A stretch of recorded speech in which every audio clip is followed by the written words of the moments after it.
তো কারো কাছে ভালোবাসা মানে তার থেকে দূরে থাকতে না পারা। আবার কারোর কাছে ভালোবাসার মানে হলো সবসময় তার ভালোবাসার মানুষের সাথে ফোনে কথা বলা কিংবা দেখা করে ঘুরে বেড়ানো।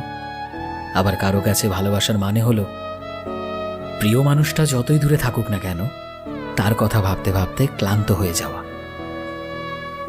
কিন্তু তোমরা কি জানো যে আসলে এই সব কোনো কিছুই ভালোবাসা নয়? যদি রাস্তায় চলার সময় তুমি কোনো মানুষকে দেখে বলো, ওয়াও, মেয়েটা কি সুন্দর, ছেলেটা তো বেশ হ্যান্ডসাম, তাহলে কি আমার লাভ এট ফার্স্ট সাইট হলো? তবে সেটা কিন্তু ভালোবাসা নয়।